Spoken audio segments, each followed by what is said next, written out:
ब्याज दरों में बढ़ोतरी के बाद रियल एस्टेट और ऑटो सेक्टर पर कड़ी चोट लगने की आशंका थी, लेकिन क्रिसिल की रिपोर्ट में दावा किया गया है कि रियल एस्टेट सेक्टर में जारी तेजी ब्याज दरों में बढ़ोतरी से बेअसर रहेगी। क्रिसिल रिसर्च के मुताबिक कीमतों में तेजी, ऊंची ब्याज दरें और हाई बेस इफेक्ट के बावजूद इस साल प्रॉपर्टी की बिक्री में 5 से 10% बढ़ोतरी होगी।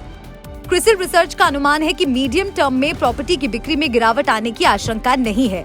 पिछले साल हुई बेहतरीन बिक्री से डेवलपर्स के पास भरपूर नकदी है और उनकी क्रेडिट प्रोफाइल भी मजबूत हुई है। क्रिसिल रिसर्च के मुताबिक 2021-22 में रियल एस्टेट सेक्टर में बिक्री 33 से 38% तक बढ़ी थी। हालांकि इसकी बड़ी वजह लो बेस था, जो 2020-21 में कोरोना की पहली लहर के दौरान घरों की बिक्री 20 से 25% लुढ़कने की वजह से बनी थी।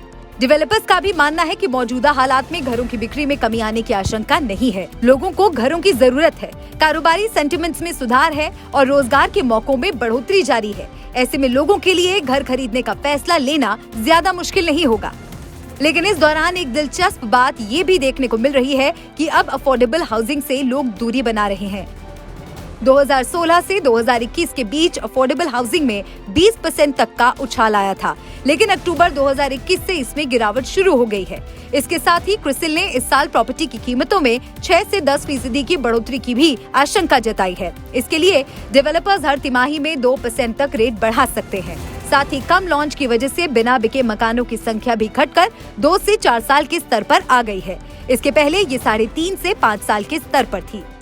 जानकारों का मानना है कि हालात में बदलाव के साथ ही दबाव भी बराबर बना हुआ है, लेकिन ग्राहकों के सेंटिमेंट्स मजबूत बने हुए हैं, साथ ही जरूरतों में भी तब्दीली हुई है। इसकी वजह से घरों की डिमांड पर असर नहीं होगा।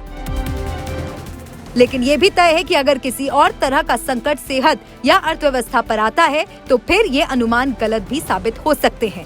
आदित्य के राणा, आज तक। वीडियो पसंद आया तो हमें लाइक, कमेंट, शेयर और सब्सक्राइब जरूर करें।